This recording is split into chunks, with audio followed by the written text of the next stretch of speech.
आप लोग एस्ट्रोलॉजी के माध्यम से कैसे ये पता लगा पाएँ कि आपकी हेल्थ कब खराब हो सकती है? कब आपको स्वास्थ्य में दिक्कत होगी, कब अधिक परेशानी आएगी? कैसे आप खुद से चेक करें? अगर आपको थोड़ा बहुत भी एस्ट्रोलॉजी का ज्ञान है, तो आप बड़े आसानी से अपने स्वास्थ्य से संबंधित जो चीज़ें होती हैं, उनको पहले से पता कर सकते हैं। आज मैं आपको हेल्थ के ऊपर ही बताऊँगी। क्योंकि अधिकतर लोग जो अधिक एज के होते हैं, उनको बड़ा एक मन में रहता है कि कहीं तबीयत तो नहीं खराब हो जाएगी, हेल्थ रिलेटेड कोई इश्यूज़ तो नहीं आ जाएँगे। तो चलिए आज मैं आप लोगों को यही बताती हूँ कि कैसे आप खुद से चेक कर लें कि कब आप बीमार पड़ सकते हैं। और ये सब कुछ मैं आपको बताऊँ विस्तार से, उसके पहले आप सब लोगों का अपने चैनल डिवाइन एस्ट्रोलॉजी में बहुत स्वागत करती हूँ और थैंक्स भी बोलती हूँ आप लोगों के सपोर्ट के लिए। और इसी के साथ जो भी नए लोग जुड़ रहे हैं चैनल से, आप लोगों से भी रिक्वेस्ट करूंगी कि आप चैनल को सब्सक्राइब करिए, लाइक करिए, शेयर करिए और नोटिफिकेशन बिल्कुल जरूर प्रेस करके रखिएगा, जिससे मैं कोई भी वीडियो डालती हूँ तो आप लोगों को पता चल जाया करे। देखिए, जो हमारा D1 चार्ट होता है, जो कि हमारे जन्म चक्र को दिखाता है। पहले जो पत्रिका बनती थी, जो पंडित जी लोग बनाते थे, तो उसमें एक लग्न चार्ट होता था और एक चंद्र चार्ट होता था और किसी-किसी में नौमांशा भी दिए होते थे। तो यहाँ पर आप सीधे जो आपका लग्न चार्ट है, उसी से विचार करिए, क्योंकि लग्न आपका शरीर होता है। लग्न से आपके स्वास्थ्य के बारे में विचार किया जाता है। तो आपकी कोई भी लगन हो, मेष से लेकर के मीन तक कोई भी लग्न हो। उदाहरण के लिए मैं आपको बताऊँ कि अगर मान लीजिए कि आप मेष लगन में पैदा हुए हैं। जब आप पैदा हुए थे उस टाइम पर मेष लग्न उदित हो रही थी। अब मेष लग्न 2 घंटे की रहेगी, पौने 2 घंटे की, सवा 2 घंटे की, कुछ भी हो सकती है। लेकिन ये जो लग्न मिली आपको, ये तो पूरी 30 डिग्री की रहेगी। तो उस 30 डिग्री में आप किस समय पर पैदा हुए हैं, वो भी आपको पता चल जाएगा। आप देखिए कि 30 डिग्री में जो लग्न है, जब आप पैदा हुए थे तो उस समय पर कौन-सा नक्षत्र था? किस नक्षत्र में आपका लग्न पड़ रहा है? जैसे कि मेष लगन में 3 नक्षत्र होते हैं, अश्विनी, भरणी और कृत्तिका। केतु का रहता है 13 डिग्री 20 मिनट। 13 डिग्री 20 मिनट का जो समय रहता है वो भरणी का शुक्र का रहता है और लास्ट का 3 डिग्री 20 मिनट का कृत्तिका सूर्य का रहता है। तो जब आप पैदा हुए होंगे तो आपका लग्न भी किसी न किसी नक्षत्र पर आएगा। तो अगर आप 13 डिग्री 20 मिनट जो शुरुआती हिस्सा है अश्विनी का, उस पे अगर मान लिया कि जब आप पैदा हुए थे तो उस समय पर आपका जो लग्न है वो केतु के नक्षत्र पर आ रहा है। 13 डिग्री 20 मिनट में कोई भी एक टाइम वहां पर था, तो आपका जो लग्न का नक्षत्र हो जाएगा वो केतु का नक्षत्र हो जाएगा। तो ऐसे में क्या हुआ कि एक तो आप अपने राशि लॉर्ड से चेक करिए कि यहाँ पर जो राशि है वो मेष है, इसका जो राशि लॉर्ड है वो मंगल है। तो आप राशि लॉर्ड से भी चेक करिए और उससे भी अधिक डेप्थ में जा करके कि बिल्कुल आपको बिल्कुल कोर पॉइंट पता चल जाए कि कब आप बहुत अधिक परेशान हो सकते हैं। तो वहां पर आप देखिए कि जब भी जो आपके जन्म का नक्षत्र है, लग्न के जन्म का नक्षत्र, यहाँ पर चंद्रमा वाले नक्षत्र की बात नहीं हो रही है, जिससे दशाओं का निर्धारण होता है, उसकी बात यहाँ पर नहीं हो रही है।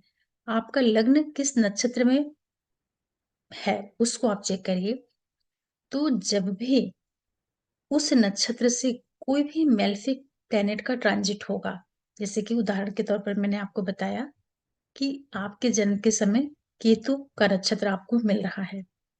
तो ये जो केतु है, इसके ऊपर से जब भी कोई मेलेफिक प्लैनेट का ट्रांजिट होगा, तब आपके स्वास्थ्य में दिक्कत आएगी। तो अभी जो केतु का नक्षत्र है, ये तो 13 डिग्री 20 मिनट का है।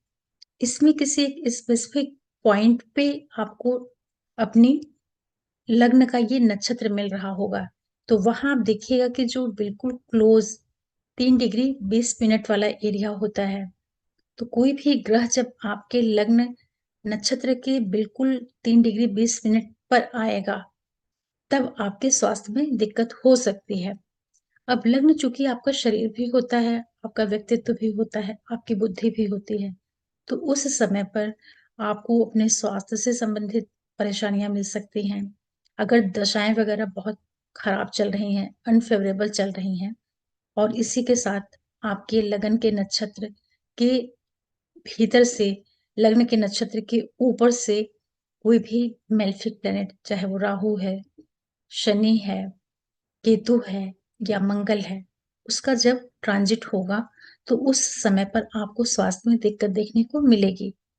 इसी तरीके से जो आपके लग्न की राशि होती है, जैसे इस उदाहरण में मेष आपकी लगन बनी, तो इसका जो राशि लॉर्ड बना वो मंगल बना। तो आप नोटिस करिएगा कि जब भी मंगल के जो नक्षत्र हैं, चित्रा और मृगशिरा और धनिष्ठा, तो इसके अंदर से जब भी कोई मेलेफिक प्लेनेट ट्रांजिट करेगा, चाहे वो केतु हो सकता है, राहु हो सकता है और शनि हो सकते हैं, क्योंकि केतु, राहु और शनि ये बड़े ग्रह होते हैं। ये जब किसी नक्षत्र से जाएंगे, तो वहां पर काफी लंबे टाइम तक रहेंगे, महीनों के हिसाब से रहते हैं, क्योंकि ये बड़े ग्रह होते हैं।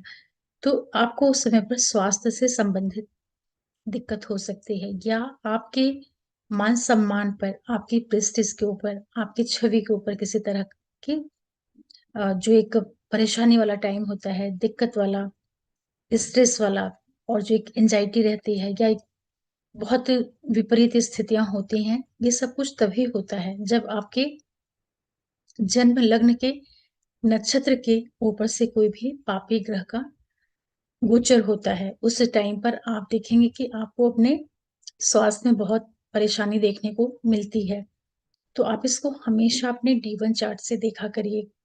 इसी के साथ आप उस समय पर ये भी चेक कर लिया करिए कि जब आपके लग्न के ऊपर से, जैसे अभी रिसेंटली जो आपने देखा कि राहु जो थे पिछले 18 महीने तक मेष राशि में से गोचर कर रहे थे, तो वो जो समय था राहु का, मेष राशि में जाने वाला गोचर का टाइम पीरियड, तो बहुत से मेष राशि वाले लोग, मेष लगन वाले लोगों को उस समय पर बहुत पीड़ा मिली होगी, चाहे वो स्वास्थ्य से संबंधित, चाहे वो उनकी मानसिक कोई तकलीफ रही हो, किसी भी तरह का जो इमोशनल प्रॉब्लम्स होती हैं, वजह कुछ भी हो, लेकिन ये सारी दिक्कतें जरूर देखने को मिली होंगी। तो आप इसी तरीके से आप अपने लग्न के राशि वाला जो ग्रह है, उसके जो 3 नक्षत्र होते हैं, और आपके जन्म के समय जो लग्न में आपको नक्षत्र मिला है, अगर विशेष रूप से उसी नक्षत्र के ऊपर से कोई पापी ग्रह जाएगा, तब तो आपको 100% स्वास्थ्य में या आपके ओवरऑल व्यक्तित्व पे कोई ना कोई परेशानी आएगी।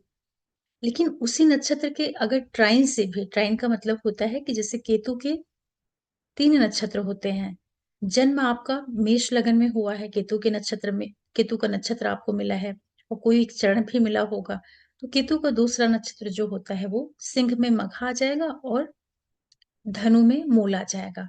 तो अगर कोई भी पापी ग्रह, मेलेफिक प्लेनेट सिंह में भी अगर ट्रांजिट करेगा और धनु में भी जब करेगा, तो वो केतु के उस नक्षत्र को एक्टिवेट कर देगा। जैसे कि कोई त्रिभुज होता है, कोई जो ट्रायंगल शेप की आप इमेजिनेशन करिए, उसके 3 पॉइंट होते हैं। तो अगर एक पॉइंट के ऊपर कुछ हलचल होगी, तो उसके जो बचे हुए दूसरे पॉइंट हैं, उसके ऊपर भी प्रभाव पड़ेगा। हाँ, ये ज़रूर है कि जिस पर्टिकुलर पॉइंट के ऊपर कोई प्रेशर पड़ रहा है, या वहाँ पर कुछ किया जा रहा है, तो उस पॉइंट पे तो बहुत ज़्यादा प्रभाव पड़ेगा। लेकिन उसी के साथ-साथ जो उसके बचे हुए 2 पॉइंट हैं, वहाँ पर भी असर पड़ेगा। तो इसी तरह से जो नक्षत्र होता है, जन्म का जो नक्षत्र होता है, उससे जब भी किसी पापी ग्रह का प्रसार होगा, तब दिक्कत आएगी। आपके राशि लॉर्ड से आएगा, तब दिक्कत होगी, या आपके राशि में ही कोई पापी ग्रह गोचर में आ जाता है, तब भी स्वास्थ्य में दिक्कत होती है। लेकिन नक्षत्र का बहुत प्रभाव पड़ता है और नक्षत्र में भी उस पर्टिकुलर डिग्री के पास जिस समय पर आपका जन्म हुआ था और जो आपके नक्षत्र की डिग्री मिल रही है, वहां पर जब उसके आसपास मतलब कि 3 डिग्री 20 मिनट के करीब जब वो पापी ग्रह आएगा, पहुंचेगा, तब आपको बहुत दिक्कत देखने को मिलेगी स्वास्थ्य से संबंधित। तो ये जो प्रिंसिपल है, आप इसको केवल फर्स्ट हाउस लग्न पर ही नहीं, बल्कि जो हमारे 12 के 12 भाव होते हैं, उसके ऊपर भी लगा करके चेक कर सकते हैं, क्योंकि हर भाव कुछ ना कुछ चीज़ दिखाता है। जैसे सेकंड है, थर्ड, फोर्थ, फिफ्थ आपके 12 ही भाव होते हैं। तो उस भाव से संबंधित चीज़ों में कब आपको दिक्कत मिल रही है, कब आपको अच्छा रिज़ल्ट मिल रहा है, उसके ऊपर सेम यही प्रिंसिपल काम करता है। और इसी तरीके से कोई भी भाव हो, उस भाव से जो 8वाँ भाव पड़ता है, वहाँ से भी जब कोई मेलेफिक प्लैनेट जाता है, तो संबंधित भाव की हानि होती है, दिक्कत होती है। जैसे कि आपके लग्न से 8वाँ भाव कौन-सा होगा? अगर मेष लग्न आप लेकर के चल रहे हैं, तो आपके 8वें भाव में वृश्चिक राशि आ जाएगी। तो वहाँ पर 64वाँ नवांश होता है और 22वाँ दृश्यकार होता है। 64वाँ नवांश का मतलब आप समझ गए होंगे कि एक राशि में टोटल 30 डिग्री का जो पीरियड होता है, तो वहाँ पर कितने नवांश होते हैं? 9 नवांश होते हैं। तो जो 64 नंबर का नवांश आता है, मतलब कि नवांश मीन्स कि 9th पार्ट जो आता है, वो आपके 8th नंबर की राशि में आता है। तो इसीलिए जब भी आपके लग्न से 8th हाउस में या आपके किसी भी भाव से उसके 8वें भाव में किसी भी मेलेफिक प्लैनेट का ट्रांजिट होता है, तो उस संबंधित भाव से जुड़ी हुई चीज़ों में दिक्कत आती है। जैसे कि आपका 5th हाउस संतान का भाव है और 5th हाउस से 8th हाउस कौन-सा हो जाएगा? 12th हाउस हो जाएगा। तो जब 12th हाउस के 64वें नवांश से किसी भी मेलेफिक प्लैनेट का ट्रांजिट होगा, तो आपके 5th हाउस रिलेटेड जितनी भी चीज़ें हैं, वहाँ से आप विशेष रूप से बच्चों का विचार करते हैं, तो उसमें दिक्कत आ जाएगी। एजुकेशन में दिक्कत आ सकती है, आपके रिलेशनशिप में दिक्कत आ सकती है। ऐसे ही आप 4th हाउस को लीजिए, वो आपकी माँ का हाउस है, आपकी प्रॉपर्टी का, आपके सुखों का हाउस है। तो उससे जब 8वाँ भाव उससे 8वाँ कौन-सा भाव हो जाएगा? 11वाँ भाव। तो उसमें जब भी कोई मेलेफिक प्लैनेट जाएगा, तो वहाँ पर वो 4th हाउस के विद रिस्पेक्ट वहाँ पर उसका 64 नवांश आ जाएगा। तो माँ से रिलेटेड चीज़ों में प्रॉब्लम आ जाएगी। आपका जो डोमेस्टिक एरिया है, उससे संबंधित चीज़ों में दिक्कत आ जाएगी। तो आज जो मैंने आपको बताया है, आप इससे अपने हेल्थ के बारे में ही नहीं बल्कि अपने 12 हाउसेस के बारे में भी खुद से ही समझ सकते हैं कि कैसे आप चीज़ों को निकालें। और सेम यही कॉन्सेप्ट, यही प्रिंसिपल चंद्रमा के ऊपर अप्लाई होता है, क्योंकि देखिए चंद्रमा बड़ा छोटा-सा ग्रह होता है। अगर आपको एस्ट्रोलॉजी के रिजल्ट्स चेक करने हैं, तो आप हमेशा मून से चेक किया करिए, क्योंकि मून सवा 2 दिन में 54 घंटे में वो एक राशि क्रॉस कर ले जाता है और 28 से 30 दिन के अंदर वो 12 के 12 जो अपनी ज़ोडिएक साइन है उसको पूरा कंप्लीट कर लेता है। तो आप हमेशा देखा करिए, आपके लग्न से 8th में जब चंद्रमा आएगा, आपको दिक्कत होगी। आपके लग्न से 4th में जाएगा तब दिक्कत होगी। आपके लग्न से 12वें में जाएगा तब दिक्कत होगी या आपके मून साइन से जाएगा। तो जब चंद्रमा छोटा-सा ग्रह है, आप उसके रिज़ल्ट को जब देखते हैं, तो इसी तरीके से जो बड़े ग्रह होते हैं, शनि है, राहु है, केतु हैं, उसके बाद फिर जो मंगल आते हैं, सूर्य आते हैं, तो फिर भी 40-45 दिन में एक साइकिल कंप्लीट कर लेते हैं, एक राशि को पूरा कर लेते हैं। मंगल, सूर्य तो 30 दिन में ही पूरा कर लेते हैं। तो बड़े ग्रह जब भी किसी भाव से 8वें भाव में जाते हैं, तो दिक्कत आती है। इसीलिए उसको अष्टम ढैया, चतुर्थ ढैया या जो राशि या लगन से 12वें भाव में जब आता है मेलेफिक प्लैनेट, तो वो भी कहीं न कहीं वो साढ़े साती का इफ़ेक्ट तो ख़ैर चंद्रमा से होता है। लेकिन लग्न से भी जब 12वें में कोई क्रूर ग्रह आता है या लग्न के ऊपर से आता है या लग्न से द्वितीय भाव में जाता है, तो कहीं न कहीं लग्न प्रभावित तो होती है। ये ग्रहों का बहुत अच्छा इनका आपस में एक इंटरकनेक्शन होता है। जब आप उसको अच्छे से बार-बार देखेंगे, तो आप हमेशा चंद्रमा के ही गोचर से चीज़ों को चेक किया करिए। चंद्रमा छोटा ग्रह है, उससे आप रिज़ल्ट जब पकड़ना शुरू कर लेंगे, चेक कर लेंगे कि चंद्रमा आपको कैसे रिज़ल्ट दे रहा है, तो उसी के आधार पर, उसी के बेस पे आप बड़े ग्रहों के भी रिज़ल्ट्स को निकाल लेंगे। आशा कर रही हूँ कि आज जो मैंने आपको बताया है, इससे आप अपने हेल्थ से रिलेटेड जो चीज़ें हैं, उसको चेक कर पाएँगे। आप हमेशा ध्यान दीजिएगा कि जब भी आपका जो लग्नेश है या आपका लग्न का जो नक्षत्र लॉर्ड बन रहा है, उसका कनेक्शन जब भी मेलेफिक प्लैनेट से बनता है तो दिक्कत आती है। और यही वजह है कि जब चंद्रमा आपके लग्न से 64th नवांशा से जाता है, आप देखिएगा आपको कुछ ना कुछ हो जाएगा उस टाइम पे, या आप थोड़े से अनहेल्दी हो जाएंगे, कभी कभी आपको फीवर हो जाएगा, कुछ छोटी मोटी दिक्कतें आ जाएंगी। तो एस्ट्रोलॉजर जान जाता है कि जब चंद्रमा यहाँ से निकल कर आगे जाएगा तो इनकी हेल्थ सही हो जाएगी, मतलब कि जो भी फीवर कोल्ड कफ कुछ भी हो रहा है वो सब सही हो जाएगा।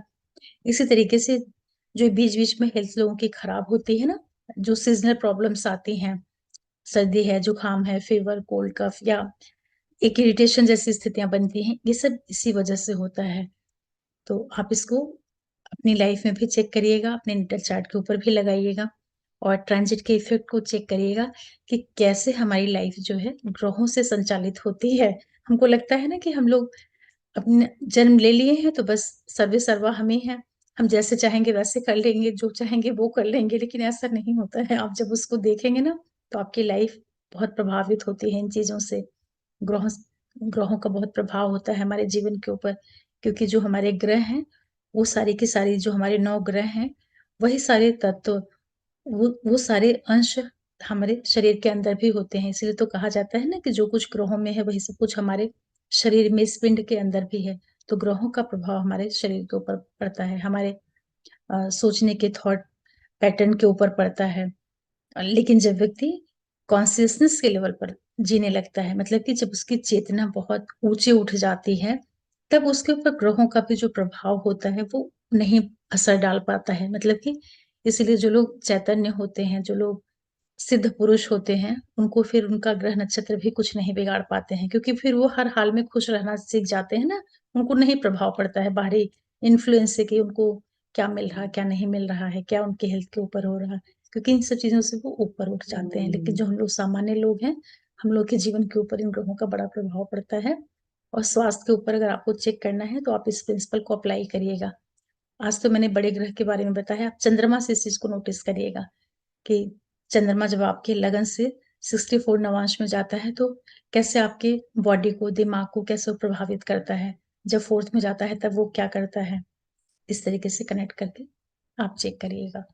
और आप लोगों के सपोर्ट के लिए एक बार फिर से मैं आप लोगों को बहुत-बहुत थैंक्स बोलती हूँ।